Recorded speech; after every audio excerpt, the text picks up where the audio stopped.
Hello friends, welcome to Awdhesh Academy. We are now going to learn about the political attitude. And the first thing what we are going to learn is how we develop the different type of political attitude.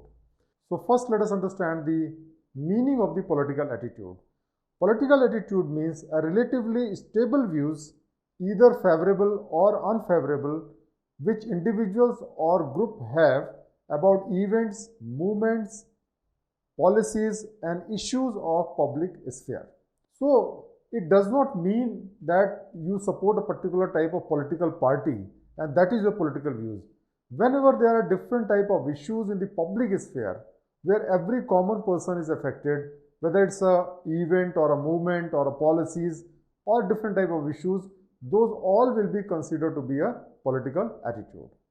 Now, this political attitude is there in everyone, whether you are politically active or you are not politically active, but you vote, and when you vote, you definitely keep the political attitude into your mind. So, how that political attitude is developed, let us understand it today. First is family. Most of our political attitude is developed from our family. You must have seen that the children normally develop the same political philosophy as their parents. Of course, there will be exceptions, but generally they will follow the political philosophy of their parents. When we grow up, we also learn many things from our schools, from our friends, from our colleagues, from our organization, and we tend to develop our own political views. But the political views which we learn from our parents remains in our subconscious mind for almost our life. The political views are also developed because of the gender. The men and the women tends to vote differently. In the societies where women are totally dependent upon their husbands, they generally follow the views of their father or their husband. However, in the empowered society, they tend to develop their own political views. Women tends to vote those political parties which support women's causes, women's issues like equal work, equal pay, equal legal rights, reservation of a woman in government, politics, and the educational institutions. So if a political party is sensitive to the women's cause, they tend to vote for them. Women in general all over the world feel very strongly on the issues like education and health care. And they will tend to vote to those political parties which are sensitive or which provide fund or take care of education and health care. However, the women will vote for the female candidate. That trend has not been validated in anywhere in the world. That means whether it is a male or whether it is a female, if the person is sensitive to the women's cause, they will tend to vote for them. The third important factor which influences our political inclination or political attitude is religion. Majority of the people are actually religious. Even in a country like America, most of the people are religious. In a country like India, religion plays a very, very important role. And the people who are religious tend to vote for those political parties which support their religion, do something for the religion.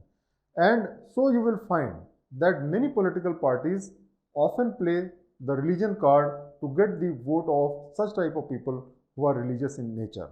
So they will go to the temples or they will go to the mosque and they will try to win over the support of the religious people.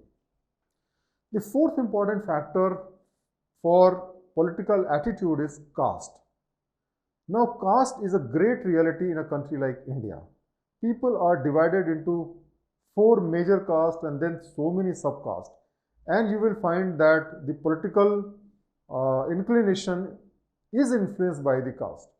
When you see the political analysis in the newspapers and in the media, you will find that people tend to vote on the basis of the caste. The caste groups may be divided into scheduled caste, scheduled tribe, OBC and general categories. And each will be voting for those political parties which stand up for their caste. Obviously, even within each caste, you will have different type of subcaste, like OBC will have different type of subcaste, like Yadav and Kurmi and Koiri, and they will be tend to vote to their people, but by and large, there are caste factor involved as far as the voting is concerned. because nowadays caste is also connected with the reservation, so there is a direct economic benefit also coming to the people on the basis of the caste, and therefore caste become a very, very important issue as far as the political voting is concerned. The fifth important cause is race and ethnicity. In a multicultural society like America, race and ethnicity plays a very, very important role when it comes to voting for a political party. For example, African Americans have been very loyal Democrats. Latinos have a tendency to vote Democrat. Cuban Americans vote for Republican in general. Mexican Americans have tendency to vote Democrat. In such societies, race also plays a very important role as far as the political inclination is concerned. The sixth important point is region. You must have seen that there are many regional parties in India. Like you have DMK, AIDMK, TMC, then AGP, and then RJD, and so many other political parties. Now, all these parties are basically having a regional basis. They have virtually no existence outside their particular state. But within that state, they are so powerful that they can defeat any national parties. And this happens because people have their regional aspirations and regional identities, and these parties fulfill those regional aspirations and regional identities. And so this region also makes impact on the political leaning of a person. So today we have learned about the 6 important components which actually changes our political attitude, or which are responsible for forming our political attitude. These are the things which actually decides what our political attitude would be. But these factors are there, but individually we have our own ideology, we have our own thoughts, and it is not necessary that we'll follow what everybody does. And whatever basically we have discussed today is applicable to the majority of the people, but not on everybody. People have their own political wisdom and they choose the political leanings depending upon their own philosophy of life. Thank you very much for watching the video.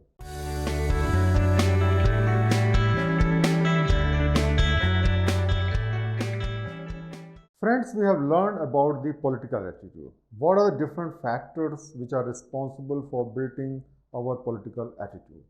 Today we are going to learn about the hierarchical structure of political attitude. How this political attitude is formed, from which level to which level we rise. So let us learn about the political hierarchy, or the hierarchy of the political attitude. In this diagram, you see there are 4 levels. One is a specific opinion, second is a habitual opinion, third is the attitude, and fourth and the final and the apex is the ideology. Ideology here basically means the political ideology mostly. So you see that this is basically in the 4 level. We start from a specific opinion and rise to the level of ideology. So let us understand all 4 of them. The first is the specific opinion. When you talk to any person, you will find that he will have a very different type of opinion about every issue. You talk to him on any public issue or even a private issue, and he will give you a specific opinion. And apparently it will appear that these opinions are unrelated to each other, because it will appear like something like a random opinion. And it will not characterize a particular person, because you cannot identify that this person has said this thing, therefore this person's character should be like that. So you cannot actually say that a specific opinion will define that person. And these are not reproducible, because in different matters he will give different opinions, and sometimes he will change his opinions also. So these opinions will not give you any particular type of pattern, and they will keep changing with time. So these are called the specific opinion. Next is the habitual opinion. Now, not all opinions are random. Some opinions may be random, but in some opinions you can see a pattern, and you will find that they are connected with each other, and they emerge from some basic thought process at the deep psychological level. So we develop these habitual opinion on the basis of some deep thoughts. So on that particular matter, for example, we'll be always supporting a particular political party, we'll always be supporting a particular cause. So that because it has become our habitual opinion. These habitual opinions will show a pattern because all the specific opinion connected to that particular habitual opinion will show a tendency and will show some sort of pattern, and they will recur frequently as a habit, and they will have more fixed attitude. So that is what is habitual opinion. When an opinion become a habit, that become a habitual opinion. The third is the attitude or the political attitude. Now this political attitude is basically based on a certain level of related habitual opinions. For example, you will find that some people are anti-Semitic, that means anti-Jews. So they will always be criticizing Jews and they will not find anything good about the Jews. And so whenever something wrong happens with the Jews, they will be rejoicing, and something good happens, they will just keep quiet. In the same way, you will find that there will be some people who will be anti-Muslims. There are some people who are anti-reservation, or some people will be pro-reservation. Some people will be showing a lot of nationalism and patriotism, while some people will show internationalism, universal harmony, universal humanism. So these are some of the attitude which we develop because we have a set of habitual opinion. And so when you ask somebody, then all related issues, he will be showing this pattern because his attitude is directed toward a particular philosophy. Now above the attitude comes the ideology. Ideology is the highest or apex level of political hierarchy. What is the meaning of ideology?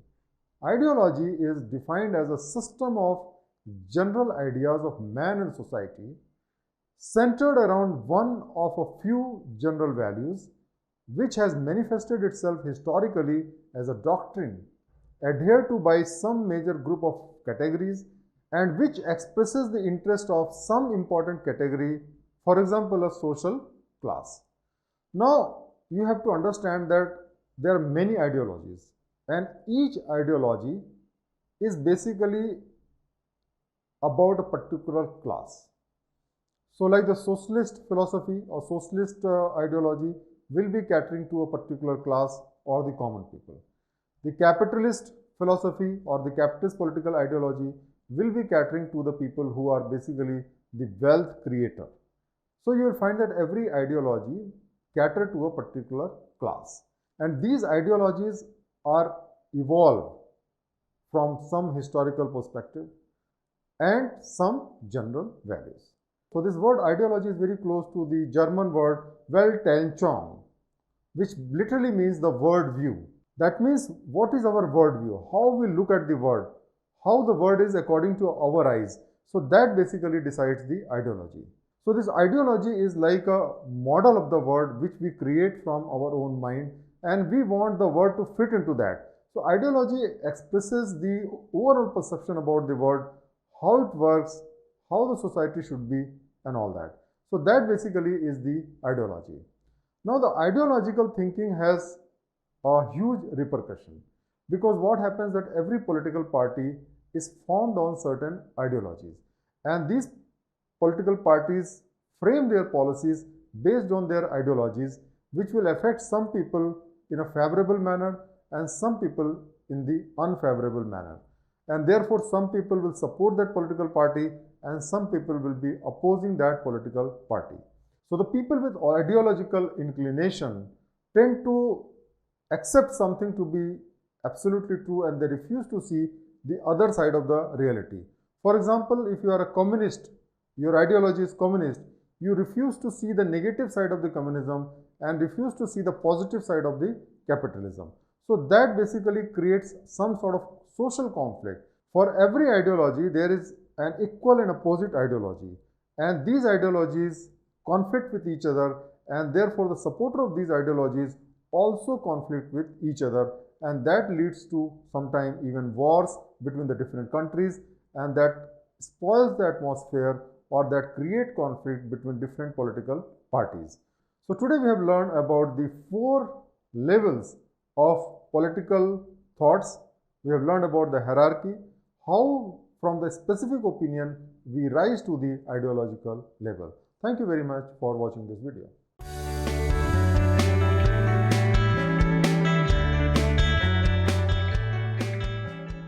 Friends, today we are going to learn about the different ideological dimensions of politics.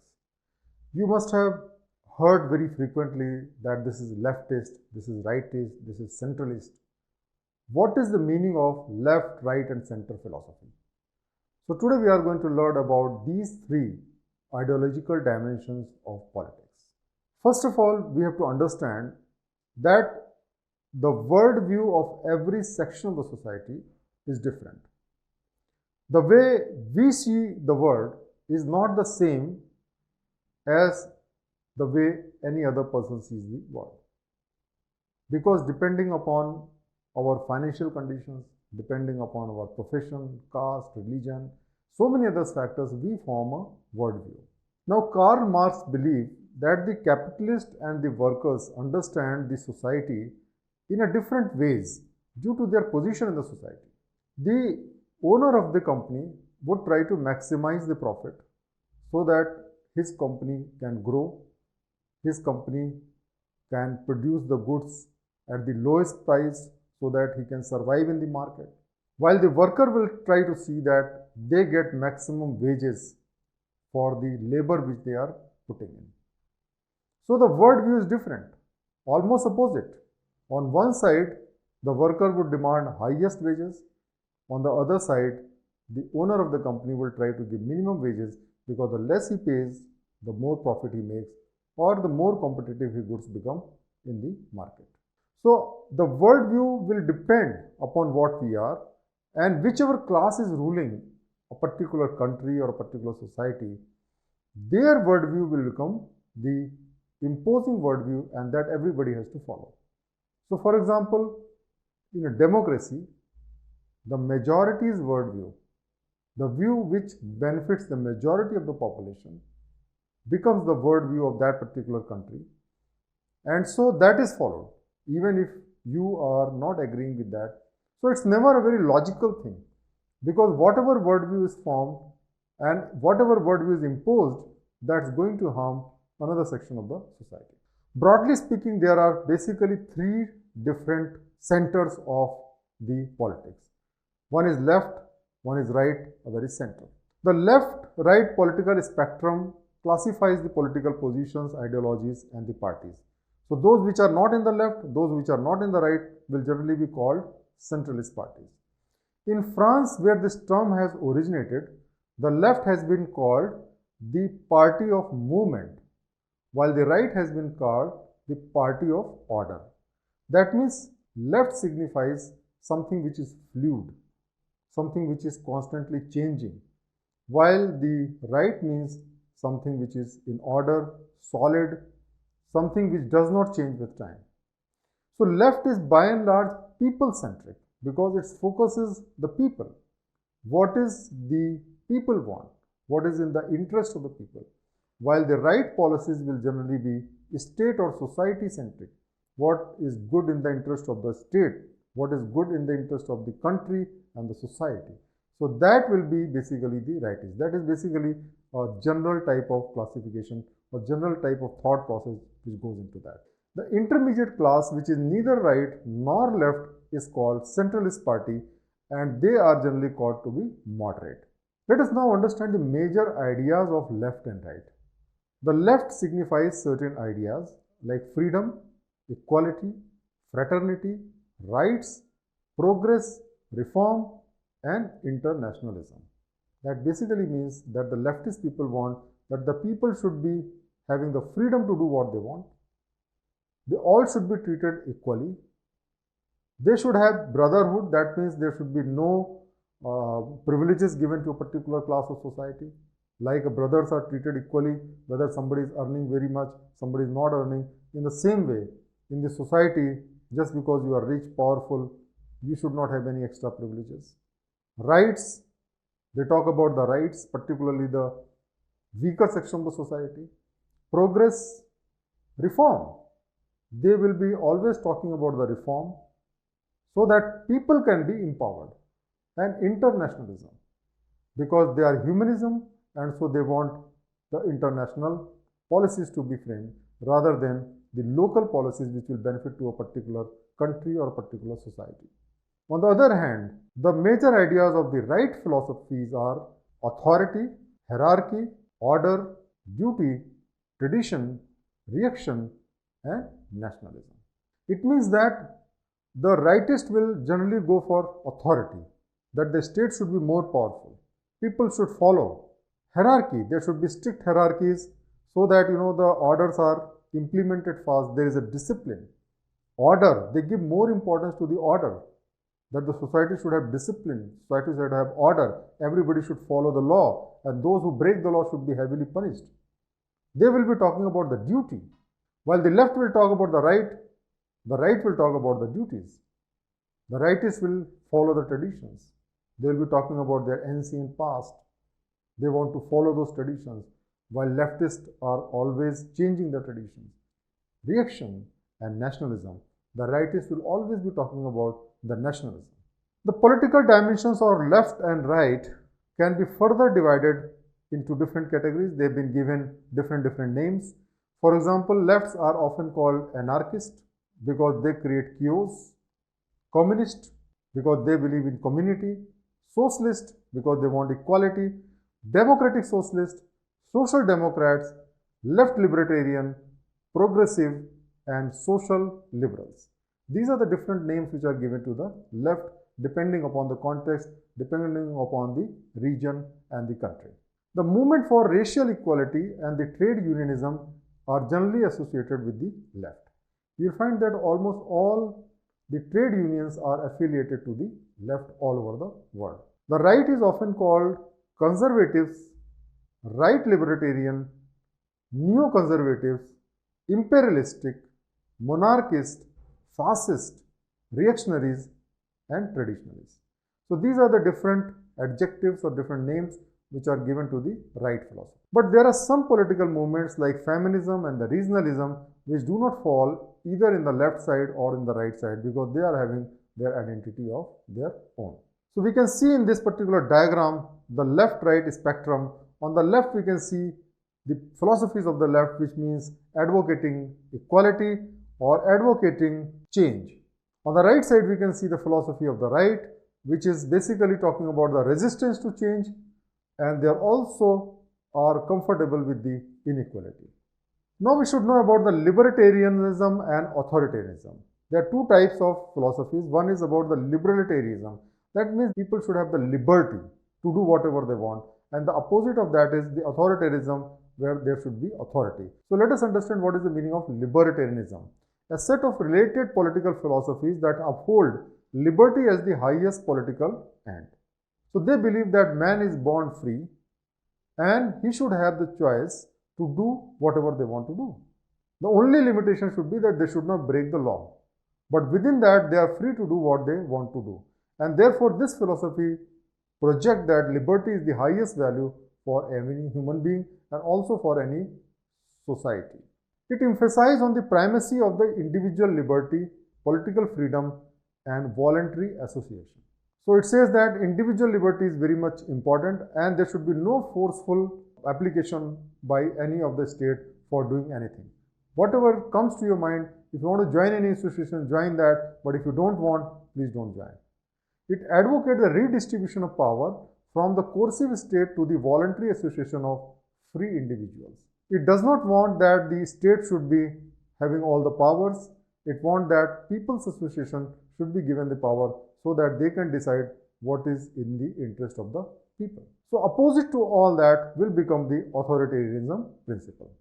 We should also understand that left and right also have different economic models. We are often calling it state socialism and laissez-faire. Now, state socialism is basically an economic system with limited socialist characteristic based on gradual state action which include public ownership of industries. Such type of system is widely practiced in the countries with left ideologies. If you see the countries like Russia, in the earlier time, they owned all the public enterprises, they owned all the properties. So that type of thought is generally prevalent in the socialist countries. On the contrary, the laissez-faire is an economic doctrine that opposes government regulation of or interference in industry and commerce. It is broadly practiced in the right-wing capitalist countries. So the laissez-faire economy means everything should be decided on the basis of demand and supply. Governments try to get away from the business and let the private players do their job of business. Government can make a regulation, rules, but allow the private players to play according to the rules depending upon the market condition. It proposes to liberate the business and industry from the government control and work according to the market. So we have seen that the economic models of the left and the right wing of philosophy or the political ideologies are also different, and therefore we have a different model for economy in socialist countries like Russia or Cuba, and we have a different models for the capitalist countries or the laissez-faire economies like America or Germany or countries like that. So today we have learned about the different ideological dimensions of the politics. We have learned about the right, left and the central level of politics, how they influence the thought of the people, how they influence the economy. Even our economic development depends upon the political philosophy which our leaders have in our country.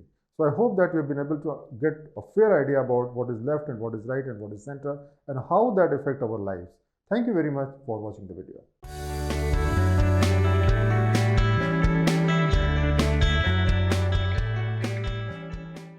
Friends, we have learned about attitude. We have learned that we have a positive or negative way of looking at certain things, and these things are very, very subjective. Today we are going to learn about moral attitude. Let us first differentiate between attitude and moral attitude. Attitude is generally self-centered. It is on the basis of self-interest. For example, your attitude toward reservation will depend largely whether you belong to the reserved category or in the general category. In the same way, your attitude toward poverty alleviation programs will perhaps depend upon whether you are poor or rich. Farmer subsidy, salaries to the government employees, all these things basically depends upon your own self-interest. But there are certain categories of attitude which depends upon morality, and those are called moral attitude. The attitude which have their origin in the moral values are called moral attitude, and the people with the moral attitude have a very strong sense of right and wrong. They will not follow the wrong path because it is beneficial to them, and they will not leave the right path because it is going to give them some disadvantages or it's going to harm them. A people who have moral values will only be able to have this moral attitude. This is different than the normal attitude. For example, in the government department, you will find that most government department will support their own colleagues even if they are corrupt, because they will try to protect their professionals. But people will support poor people, or people will support an innocent victim irrespective of their class, because that comes from within, and that is basically a sign of morality. So there are different types of moral attitudes. We can classify them into 5 categories: reverence, faithfulness, awareness of responsibility, veracity, and goodness. So let us understand them in detail now. The first important factor that decides your moral attitude is reverence. What is the meaning of reverence? It means that you must have respect for the people who are having high moral values, because if you don't respect the people with high moral values, you can't adopt those values yourself. You will find many people in the society who have developed the conviction that good people suffer in this world. And whenever they find somebody who is extremely honest, extremely moral, instead of getting attracted toward them, they are rather dispelled, because when they see their problems, they don't want to face their problems. At the same time, they are very much attracted toward the immoral people, because they believe that they are making a lot of money, they are enjoying their life. So first thing is that you should have respect for the people who are moral people. And then only you can develop these moral values in you. A man who is indifferent to the moral values can never take a moral stand. If for you everything is right and everything is wrong, and you don't know what is right and what is wrong, and you say it all depends upon the situation, then naturally you can never take a stand on any moral issue. A person who gives reverence or respect to every creature, every human being, every living being, and even an inanimate object is the person who will naturally become moral. See, the difference comes when we treat somebody of inferior value, some animal of inferior value. Because if we treat them as inferior, then we don't mind taking action against them, we don't mind harming them. But if you respect everybody as you respect yourself, it becomes impossible for you to harm other people or harm other entity. And therefore, respect for other living being is very, very natural as far as the moral attitude is concerned. So those who give respect to everybody, they are aware of the right of every person, and therefore their attitude will become moral and they will be always fair and just to everybody. The second important quality of every moral person is faithfulness. A moral person will be faithful to his friends, to his spouse, to everybody with whom they are working, with their organization, with their boss, with their subordinate. If they promise something, they will deliver. They will not cheat them. There is a beautiful quote by Marcus Aurelius, who was a Roman politician and scholar, that nothing is more noble, nothing more vulnerable than fidelity. Faithfulness and truth are the most sacred excellences and endowment of human mind. So if you are faithful, you will always try to be moral, because you cannot ditch anybody, you cannot cheat anybody. The behavior of the faithful person is consistent and unwavering even in the most adverse situation, and therefore he is trusted by everyone. A person who does not have faithfulness, he will analyze each of actions depending upon the situation. Whenever he will find something pleasurable, something beneficial, he will forget about other people and follow that path. But if you are faithful, you will never leave the righteous path, even if you get heaven or any other benefit from that. The third important attribute of a person with high moral value or having a moral attitude is the awareness of responsibility. You see, there are so many bad things which are going on around us. So many immoral things are going on around us. A normal person will close their eyes to whatever going on unless it influences him adversely. However, a morally conscious person cannot ignore the wrong things which are going around him. He takes an stand against all the unrighteousness or wrong things committed by other people. He is not a silent spectator. He does not just sit and allow the things to happen. He takes a stand. He is not indifferent to the moral issues which are plaguing the society, organization, or nation. He tries his best to make other people aware of the moral responsibility, and he himself take a lead by doing whatever is possible to fight the immoral forces which are acting in the society, in the family, or in the nation. The fourth important attitude of a moral person is veracity or truthfulness. An honest person can hardly commit any illegal act or any immoral act, because all such acts need lying. See, have you ever heard that a person who is corrupt will always speak truth? If somebody asks him, have you taken money? Do you expect him to say, yes, I have taken money? Or somebody who commits a crime like rape, murder, theft, do you expect him to be truthful? A person who never speaks a lie can hardly commit any criminal act.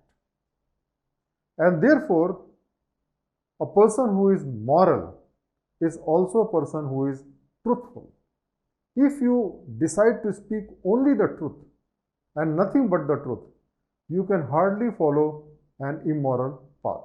A liar gradually loses the trust of the people, of his close friends, of the society, and all his actions become suspicious. While a person who is always truthful, he gains the trust of the society, and therefore he always do the right action in future. The fifth important attribute of a moral person is goodness. A good person is always willing to help others. This is the signal of a good person. A good person will not try to harm anybody. He will always try to be helpful. He is always kind and he is always just. Even if somebody has done some harm to him, said something negative to him, a good person is not going to retaliate, while a bad person will always retaliate even to those people who have genuinely criticized him. A good person willingly makes sacrifices for the welfare of other people as he is connected with everybody. He does not differentiate his interests with the interest of the other people. He considers the interest of the society supreme, and that is why he always tries to help people. So that is his attitude. He has got love in his heart and he hates nobody. And he tries to understand people rather than judging people, because according to him, nobody is bad, only his actions may be bad, and that can always be corrected. So a person who is moral is also a good person. A person who is retaliating or trying to harm other people can hardly be a good person. So friends, today we have learned about the moral attitude. What is the meaning of moral attitude? How it is different from the normal attitude? What are the qualities of the moral attitude? Thank you very much for watching the video.